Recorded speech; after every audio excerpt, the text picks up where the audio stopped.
Lukas pasalnya yang ke-8, ayat pertama sampai dengan ke-56. Tak lama sesudah itu, Yesus berjalan berkeliling dari kota ke kota dan dari desa ke desa memberitakan Injil Kerajaan Allah.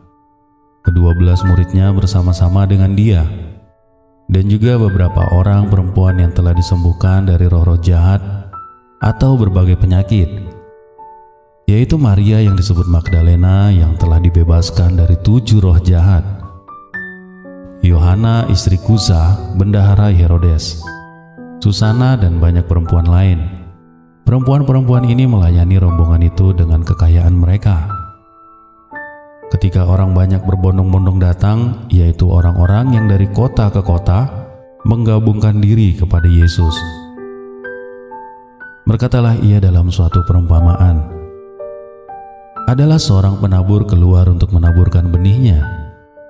Pada waktu ia menabur, sebagian benih itu jatuh di pinggir jalan, lalu diinjak orang dan burung-burung di udara memakannya sampai habis. Sebagian jatuh di tanah yang berbatu-batu, dan setelah tumbuh ia menjadi kering karena tidak mendapat air. Sebagian lagi jatuh di tengah semak duri, dan semak itu tumbuh bersama-sama dan menghimpitnya sampai mati. Dan sebagian jatuh di tanah yang baik, dan setelah tumbuh berbuah 100 kali lipat. Setelah berkata demikian, Yesus berseru, "Siapa mempunyai telinga untuk mendengar, hendaklah ia mendengar." Murid-muridnya bertanya kepadanya, apa maksud perumpamaan itu? Lalu ia menjawab, "Kepadamu diberi karunia untuk mengetahui rahasia kerajaan Allah, tetapi kepada orang-orang lain hal itu diberitakan dalam perumpamaan, supaya sekalipun memandang mereka tidak melihat, dan sekalipun mendengar mereka tidak mengerti." Inilah arti perumpamaan itu. Benih itu ialah firman Tuhan. Yang jatuh di pinggir jalan itu ialah orang yang telah mendengarnya. Kemudian datanglah iblis lalu mengambil firman itu dari dalam hati mereka, supaya mereka jangan percaya dan diselamatkan. Yang jatuh di tanah yang berbatu-batu itu ialah orang yang mendengar firman, menerimanya dengan gembira, tetapi mereka tidak berakar. Mereka percaya sebentar saja dan dalam masa pencobaan mereka murtad. Yang jatuh dalam semak duri ialah orang yang telah mendengar firman itu, dan dalam pertumbuhan selanjutnya mereka terhimpit oleh kekhawatiran dan kekayaan dan kenikmatan hidup, sehingga mereka tidak menghasilkan buah yang matang. Yang jatuh di tanah yang baik itu ialah orang yang setelah mendengar firman itu, menyimpannya dalam hati yang baik dan mengeluarkan buah dalam ketekunan. Tidak ada orang yang menyalakan pelita lalu menutupinya dengan tempayan atau menempatkannya di bawah tempat tidur, tetapi ia menempatkannya di atas kaki dian, supaya semua orang yang masuk ke dalam rumah dapat melihat cahayanya. Sebab tidak ada sesuatu yang tersembunyi yang tidak akan dinyatakan, dan tidak ada sesuatu rahasia yang tidak akan diketahui dan diumumkan. Karena itu perhatikanlah cara kamu mendengar, karena siapa yang mempunyai kepadanya akan diberi, tetapi siapa yang tidak mempunyai, daripadanya akan diambil juga apa yang ia anggap ada padanya.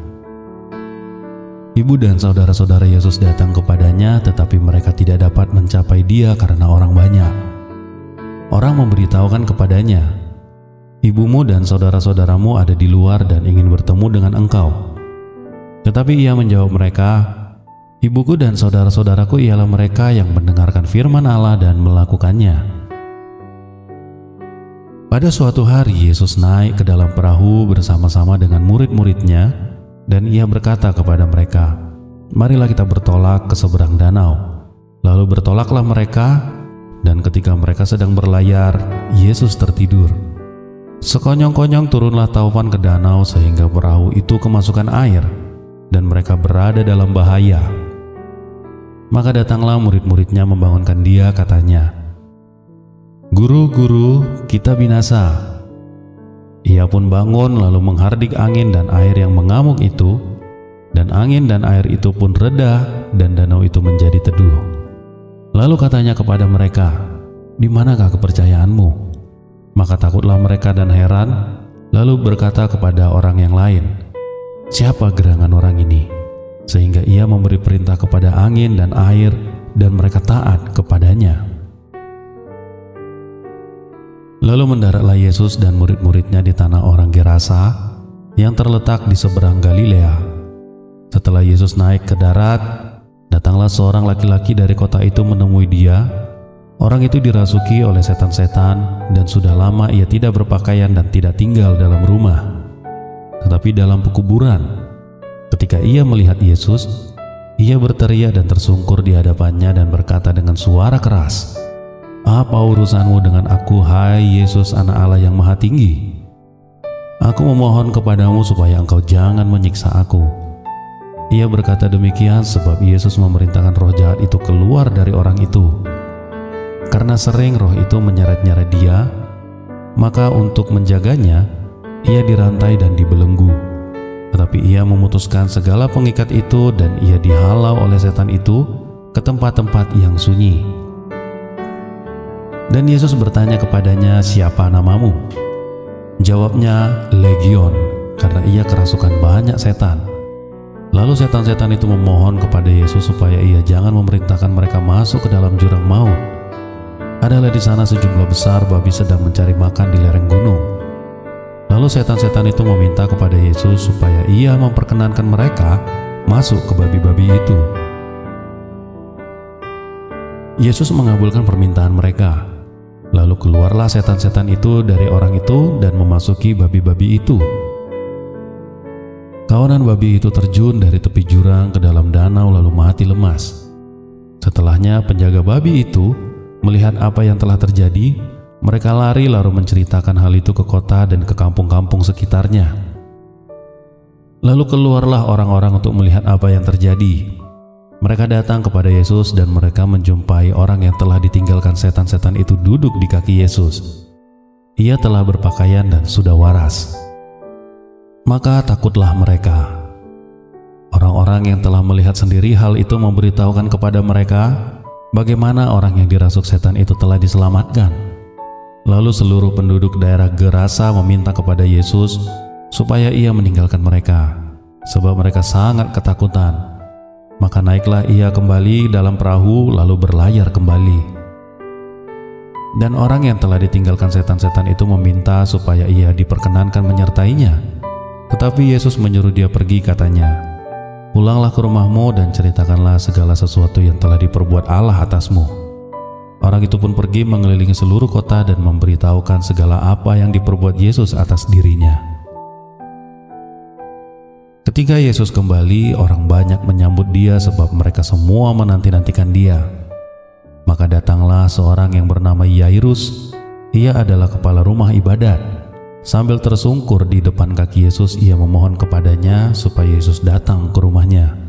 Karena anaknya perempuan yang satu-satunya, yang berumur kira-kira 12 tahun, hampir mati. Dalam perjalanan ke situ, Yesus didesak-desak orang banyak. Adalah seorang perempuan yang sudah 12 tahun menderita pendarahan dan yang tidak berhasil disembuhkan oleh siapapun. Ia maju mendekati Yesus dari belakang dan menjamah jumbai jubahnya. Dan seketika itu juga berhentilah pendarahannya. Lalu kata Yesus, "Siapakah yang menjamah aku?" Dan karena tidak ada yang mengakuinya, berkatalah Petrus, "Guru, orang banyak mengerumuni dan mendesak engkau." Tapi Yesus berkata, "Ada seorang yang menjamah aku, sebab aku merasa ada kuasa keluar dari diriku." Ketika perempuan itu melihat bahwa perbuatannya itu ketahuan, ia datang dengan gemetar, tersungkur di depannya dan menceritakan kepada orang banyak apa sebabnya ia menjamah dia dan bahwa ia seketika itu juga menjadi sembuh. Maka katanya kepada perempuan itu, "Hai anakku, imanmu telah menyelamatkan engkau. Pergilah dengan selamat." Ketika Yesus masih berbicara, datanglah seorang dari keluarga kepala rumah ibadat itu dan berkata, "Anakmu sudah mati, jangan lagi engkau menyusah-nyusahkan guru." Tetapi Yesus mendengarnya dan berkata kepada Yairus, "Jangan takut, percaya saja dan anakmu akan selamat."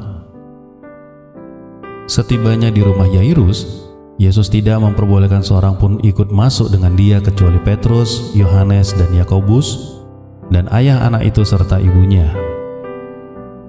Semua orang menangis dan meratapi anak itu, akan tetapi Yesus berkata, "Jangan menangis, ia tidak mati tetapi tidur." Mereka menertawakan dia karena mereka tahu bahwa anak itu telah mati. Lalu Yesus memegang tangan anak itu dan berseru, katanya, "Hai anak, bangunlah." Maka kembalilah roh anak itu, dan seketika itu juga ia bangkit berdiri. Lalu Yesus menyuruh mereka memberi anak itu makan. Dan takjublah orang tua anak itu. Tetapi Yesus melarang mereka memberitahukan kepada siapapun juga apa yang terjadi itu. Demikian firman Tuhan.